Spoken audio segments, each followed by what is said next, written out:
The following program is a production of Pioneer Public Television.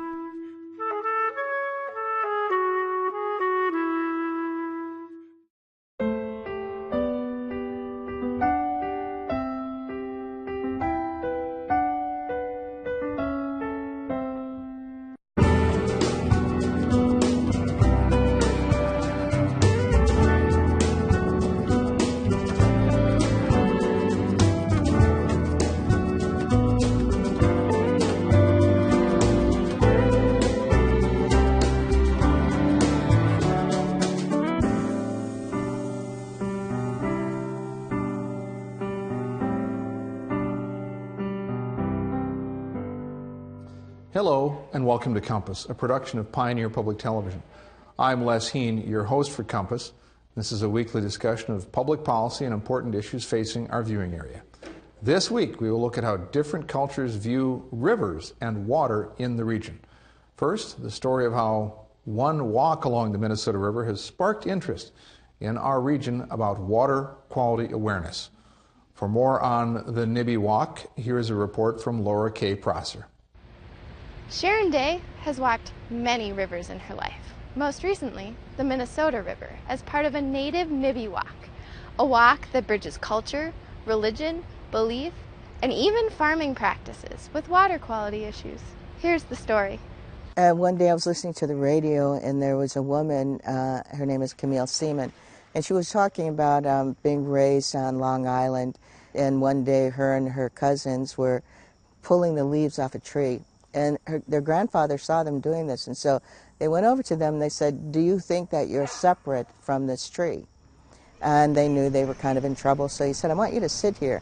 And so they sat in the grass, and it was a warm, hot summer day, and there wasn't a cloud in the sky, and they sat there, and pretty soon they began to perspire, and eventually their grandfather came and said to them, "Look up in the sky." And when they looked up in the sky, there was a little wispy cloud.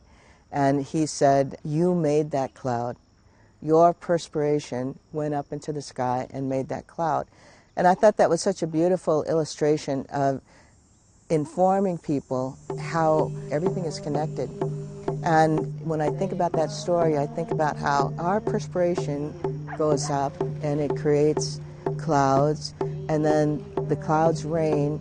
They rain on all of the medicines, all of the foods that we consume. And when our bones are buried, then we become the soil. And in that way, we are the ancestors. And all of that rain, all of that water, it simply gets recycled. But how does it get recycled? And how do we use it before it comes back to us as rain? With this in mind, Sharon has walked numerous rivers, praying in what is called water walks, which originated out of Ojibwe ceremonial ways in which women take care of the water. So I grew up in northern Minnesota, and I grew up hauling the water every day from either the pump house or the well, and it was the first thing we did in the morning and the last thing we did at night. And so when you have to gather the water that you're going to use, you have a relationship with it, and how you use it becomes much more important, and you use it more than once. So in walking, we do speak to the water as though it has a spirit, because we believe everything has a spirit. But we feel as though it's that spiritual dimension that is missing from some of our contemporaries. This last May, Sharon was joined in her Nibby Walk along the Minnesota River by natives and non-native people alike. They walked and prayed for the water's health for 8 whole days. As they traveled, they strengthened their bond and the relationship they had with nature's life-giving force. The Nibby Walks are an extended prayer in which we walk a river from the beginning to the end. We carry the water from the headwaters to the mouth of the river, and we pray for the water. And as we're walking, we sing, we pray, we tell the river, we love you, we thank you, we respect you.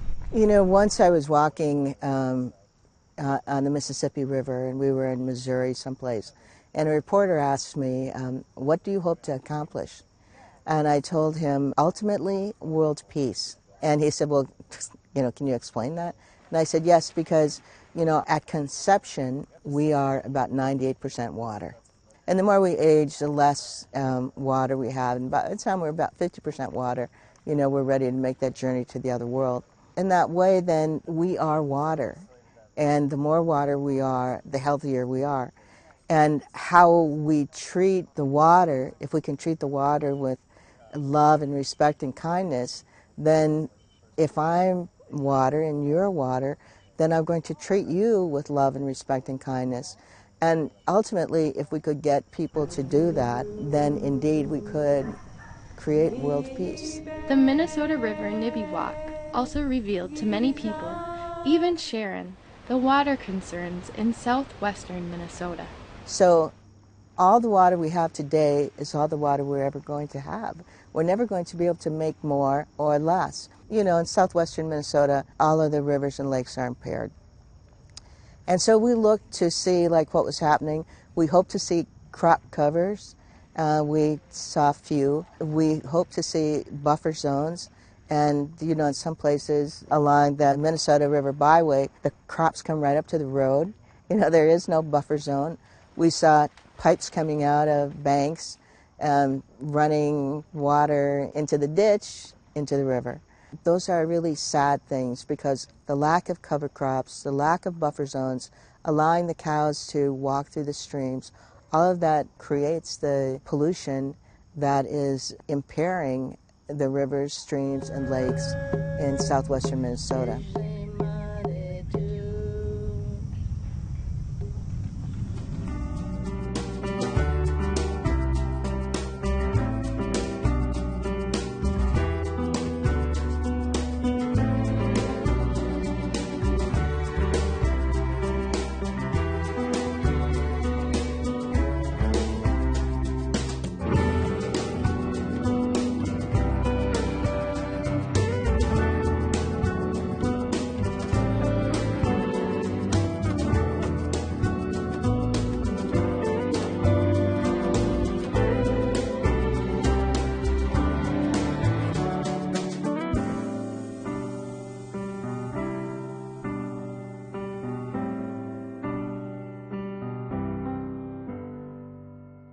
And with us now to discuss attitudes about water in the Minnesota River, we have Kevin Jensvold, chairman of the Upper Sioux community.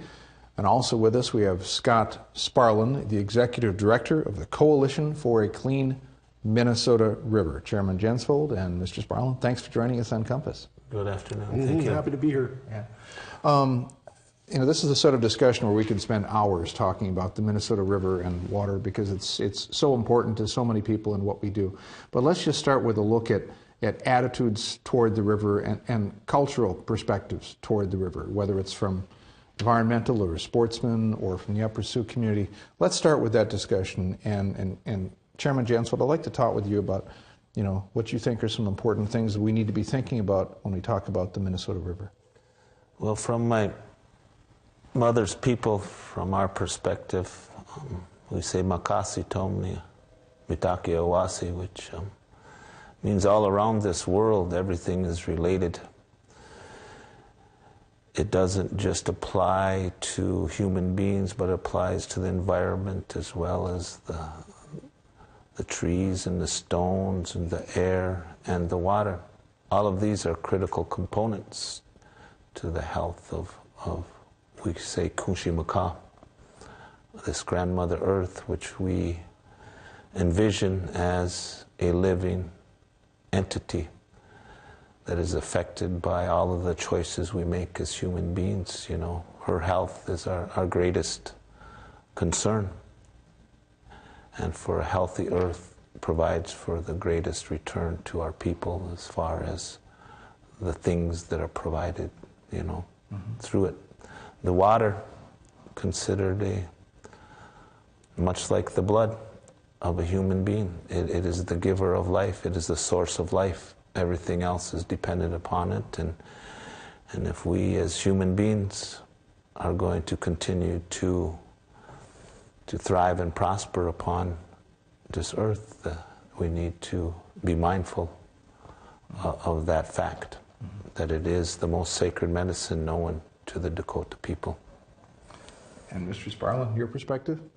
Well, I think all of our cultures across the planet have in their teachings that, we have to take what our resources are and steward over them in such a fashion that it's divine. So this goes beyond business and so I think our spiritual leaders, all diversity of our spiritual leaders, have tried to instill some of these things, but sometimes they fall short because of other pressures from societal needs on a grand scale. And so with that, I think we need to have a new awakening, and I think we're getting there. I think our culture today, as we look to the future with especially the focus of the Minnesota River, that the spiritual leaders of all of the great societies across Minnesota should come together and really tell people that this is something they've been charged with. It's sacred. It's something that we need to hold so and go about our daily lives accordingly. Raise it on the priority level, because without the earth, the planet, the water in its best state that we can make it, we're certainly lost as a society. One break in the chain is obvious. It's if we break one part of that chain, somebody, somewhere, something, some entity is going to suffer because of that. So I think our spiritual leaders need to step up and continue to teach these things. And I know both of you live in very close to the river, and you're in the New Ulm area, and Chairman Jensvold, you're in the heart of the Minnesota River Valley, the Upper Sioux community. What are some? You talked about the future a bit, Mr. Sproul, but Chairman Jensvold, what are some of the changes that you have seen in the river and in attitudes toward it in your lifetime? Well, 48 of the 51 years that I've been on this earth have been very near that river. From the time I was a young child, you could see 8, 10, 12 feet down. I used to swim there every day in the summertime. It's a gathering place for a lot of the tribal youth, and there was never a concern as far as fishing. That was part of our culture there at that time, to provide the food source and the sustenance to our people, to gather those clams, that are no longer, around, many of them and out of existence just because of the siltation and whatnot. As far as, moving forward from that time, it's hard to say when I grow up to be a young adult and I can't tell my children, you can't swim in the same place I swam, or you can't eat the same fish that I ate. It's not that long ago that things were much different. But as of today, when we have to be mindful of all of the things that impact our river and directly impact our future of our children, and those are sad stories I have to tell my children, that I remember when it shouldn't be what it is, but that's the story I have to tell. There's been improvements over time, certain areas, but there's also been, things that have become greater threats to the river, and unfortunately, it doesn't seem to be a priority in the greater, I'll say, mainstream America. That's kind of a funny way to put it, but it truly is. I would just add to that and say that, in the 25 years that I've worked in the citizen component of the Minnesota River, 25 years ago there was apathy. People drove across the river, certainly had our river rats, and we had people that loved the river and were connected to it every day on an everyday basis, and can tell you many, many stories of the past 25 years. But I think the greatest advance that we've made in the last 25 years that I've seen that is different today than from then is the greater awakening of the public about, viewing the river as something that is important to us. We've lost a great deal of apathy. Younger people are getting the message, and I'm heartened by that. I'm encouraged by that, and I think we have a great future ahead of us if we can unite, if we can bring that ethic back to our general society, because I think having pride in from where someone is from is inherent to every human. You want to feel proud. You don't want to apologize for where you live at when it's not something that you feel you're impacting. But yet we have had a cultural shift in the Minnesota Basin. People don't, there's a new sense of optimism, I think, tempered by certainly what we have for challenges and situations that are large and societal in general. But that's one of the shifts that I've seen in the past 25 years, and I think that the grassroots community is definitely one of the reasons that has brought things to where they are today, as far as that awareness. Yeah, and there was, I know, an increase in awareness probably about 25 years ago when there was, Governor Carlson spoke of having the Minnesota River fishable and swimmable in 10 years, and it's hard to say if that was a turning point, but some people I've heard people say it seems as if sometimes it's, 2 steps forward, 1 step back in water quality or in concerns, but it seems to me that there was an increase in awareness, and it sounds as if that's particularly true with young people as we look at this. Well, again, they're the future leaders, and those are the people that are going to be directly impacted by the choices we make or the behaviors we have today. So most definitely those are the ones that are truly going to make that difference, if at all possible. Again, Mr. Sparlin references the apathy, and that's what it is. We view these rivers and these creeks as, before I should say, we used to view them as nothing more than waterways to move something downstream. Out of sight, out of mind, then becomes, somebody else's problem. And I think that that's been, the accepted norm over many, many, generations, to the point where we're at right now, which hopefully is the revitalization of the impact, the positive impacts we need to make upon the water in order to create a healthier environment for everybody. And if someone is not necessarily familiar with the Minnesota River or familiar with the changes, and if they were to visit the river or to fish on the river or visit it or walk along it, are there things that they would see or notice that the two of you as watchers of the river, viewers of the river, would like them to know? And Chairman Jensvold, I'll start with you. Well, again, if you're talking about today, from what I see today versus what I seen as a child is disheartening. There are many of the larger cottonwoods that historically lined that river are now being impacted just by the practices of the spring flood. They tend to erode the bank, and then we've had several of those large cottonwoods that have now fallen into the river, and they're gone forever. How many years does it take to grow those? And even that, with shelter belt practices, now you have hybridized cottonwoods that definitely can impact those natural cottonwoods, and so as far as the river bank and that, and the watershed itself, it is not as, in my opinion, not as a desirable a place as it was in my childhood. But again, you do see improvements as far as the biodiversity and the different plant species that are coming back. But you also have invasive species that are brought here by our practices that at the Upper Sioux community we are have to manage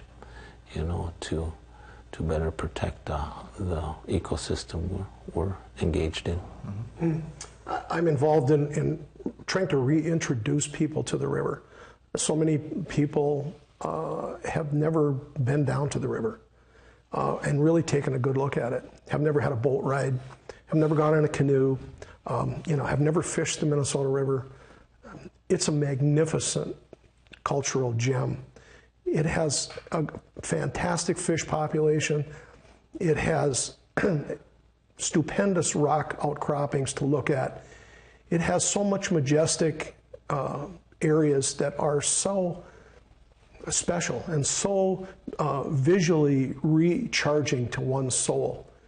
That solace that it gives you, that ability, people haven't really grasped that for a long time.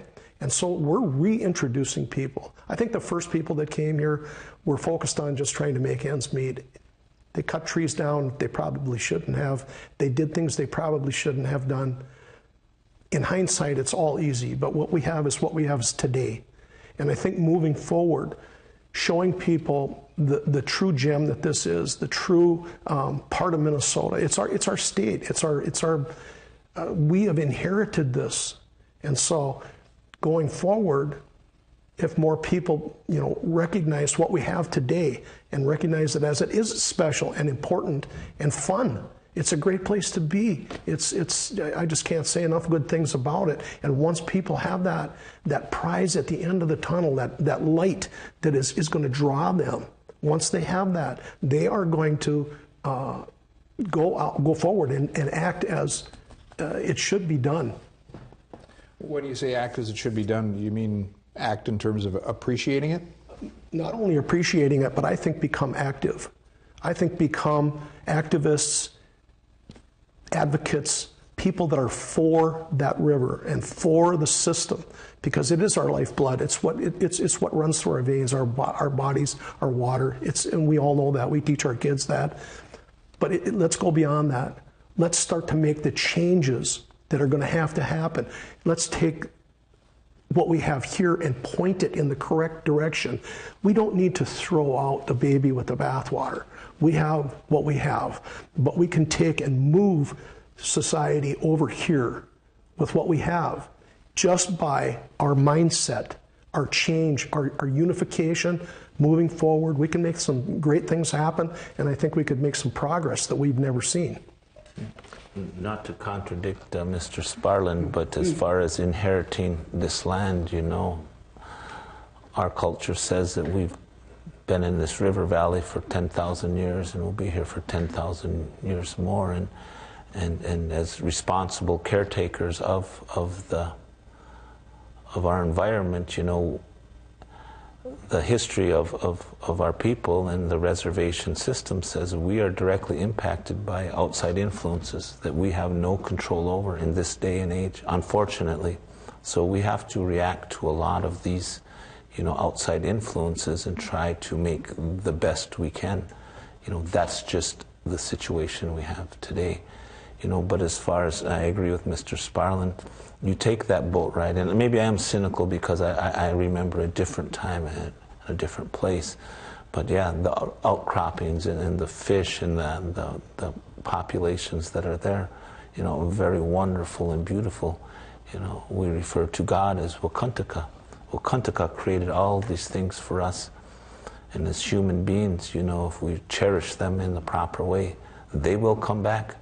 This earth is very forgiving.